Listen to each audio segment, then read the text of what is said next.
دھوپ میں بیٹھنا اسلام میں کیوں منع ہے؟ 1400 سال بعد سائنس حیران رہ گئی۔ حضور صلی اللہ علیہ وآلہ وسلم نے دھوپ میں بیٹھنے سے منع کیا ہے اور فرمایا کہ یہ شیطان کے بیٹھنے کی جگہ ہے۔ جدید میڈیکل سائنس نے آج ثابت کیا کہ جو لوگ سردیوں میں کبھی دھوپ میں بیٹھتے ہیں وہ لوگ بسم اللہ الرحمن الرحیم۔ دھوپ میں بیٹھنا کیسا ہے؟ حضور صلی اللہ علیہ وآلہ وسلم نے دھوپ اور سائے میں بیٹھنے سے کیوں منع فرمایا ہے اور اس کے نقصانات کیا ہیں؟ آج کی اس ویڈیو میں ہم حضور صلی اللہ علیہ وآلہ وسلم کی سنتوں اور جدید میڈیکل سائنس کی کیا ریسرچ ہے اس پر بات کریں گے۔ ناظرین، اسلام ایک مکمل نظام زندگی ہے۔ زندگی کے ہر شعبے میں اسلام ہماری رہنمائی کرتا ہے۔ یہی وجہ ہے کہ آج 1400 سال گزر جانے کے باوجود بھی حضور صلی اللہ علیہ وآلہ وسلم کی تعلیمات نہ صرف مسلمانوں بلکہ ہر انسانی معاشرے کے لیے مشعل راہ ہے۔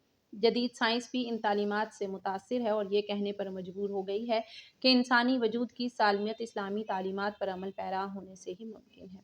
حضور صلی اللہ علیہ وآلہ وسلم دائیں طرف قبلہ رخ ہو کر آرام فرماتے تھے۔ آج سائنس کہتی ہے کہ دل بائیں طرف ہے۔ اگر انسان بائیں طرف لیٹے تو دل کی بیماریاں پیدا ہونے کا بھی خطرہ ہوتا ہے، کیونکہ بائیں کروٹ لیٹنے سے معدہ اور آنتوں کا بوجھ دل پر پڑتا ہے، جس کی وجہ سے دوران خون اور دل کی حرکت میں کمی پیدا ہو جاتی ہے۔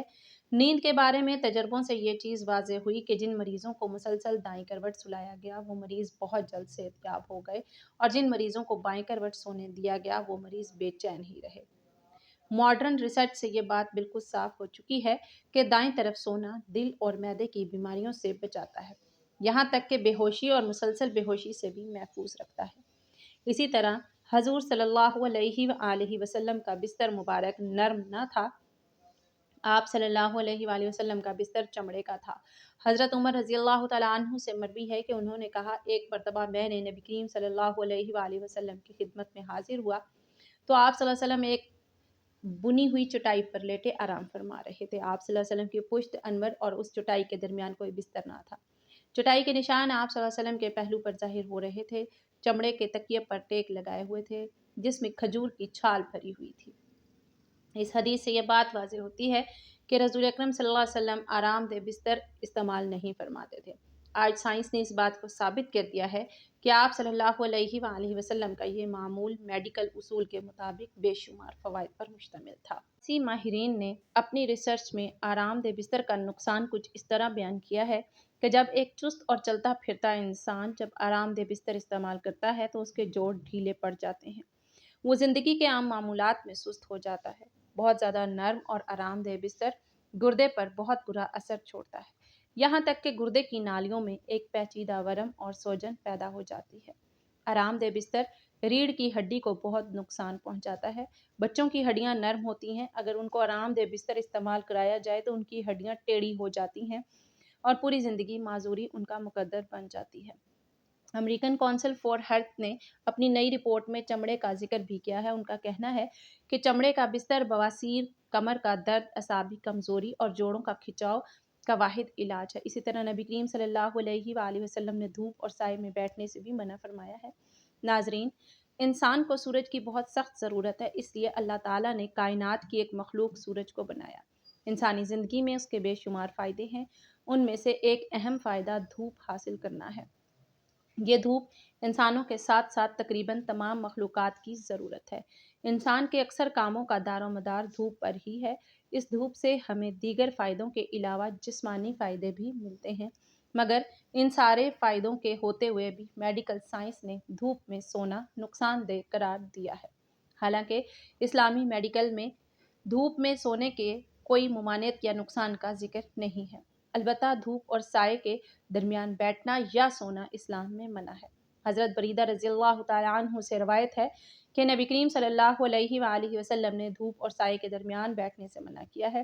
اسی طرح سنن ابو داؤد میں ایک روایت ہے کہ نبی کریم صلی اللہ علیہ وآلہ وسلم نے فرمایا، جب تم میں سے کوئی دھوپ میں ہو اور وہ سمٹ جائے کہ بعض حصہ دھوپ میں اور بعض سائے میں ہو تو کھڑا ہو جائے، یعنی وہ جگہ چھوڑ دے۔ دھوپ میں نکلنا، اس میں بیٹھنا اور خصوصاً سردی کے موسم میں دھوپ میں لیٹ جانا یہ ایک فطری عمل ہے، لیکن حدیث کی روشنی دھوپ اور سائے کے درمیان بیٹھنا یا لیٹنا منع ہے۔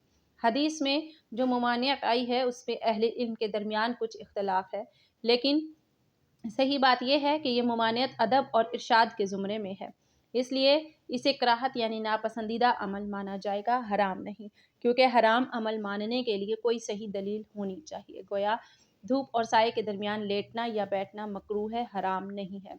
آدھا دھوپ میں آدھا سائے میں بیٹھنے کا طبی یعنی میڈیکل نقصان یہ بیان کیا جاتا ہے کہ میڈیکل سائنس یہ کہتی ہے کہ اس طرح کرنے سے انسان کے خون کی گردش میں فرق آ جاتا ہے، یعنی جو حصہ دھوپ میں ہوگا اس میں خون کی گردش تیز ہوگی، جبکہ جو حصہ چھاؤں میں ہوگا اس میں خون کی گردش آہستہ ہو جائے گی۔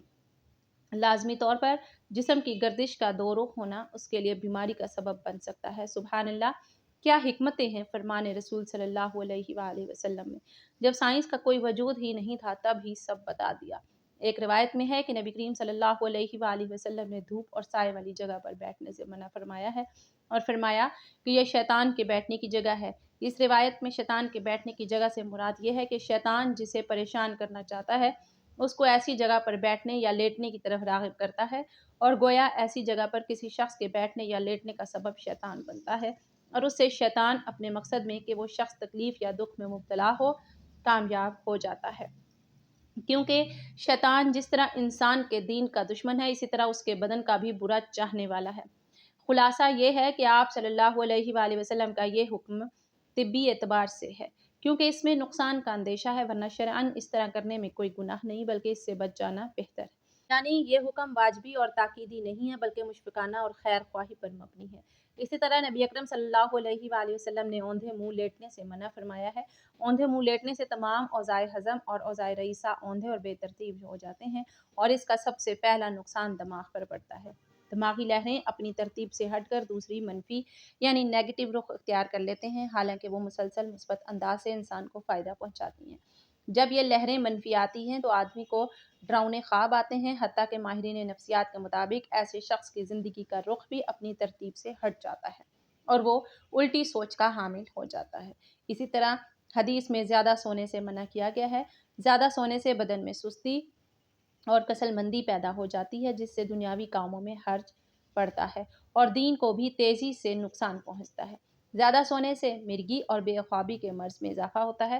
زیادہ سونے سے آنکھوں کی بیماریاں، خاص طور پر پپوٹوں کی ورم پیدا ہوتی ہیں۔ زیادہ سونے سے بدخواہی کا مرض پیدا ہوتا ہے، اور بدخوابی کے مریضوں کے لیے تو زیادہ سونا سب میں قاتل سے کم نہیں۔ اللہ تعالی ہمیں نبی کریم صلی اللہ علیہ وآلہ وسلم کے مبارک طریقوں پر عمل کرنے کی توفیق عطا فرمائے اور ہمیں نیکوکاروں میں شامل کرے، آمین یا رب العالمین۔ ناظرین، کمنٹ باکس میں اللہ تعالیٰ کے 99 ناموں میں سے ایک نام ضرور ٹائپ کریں۔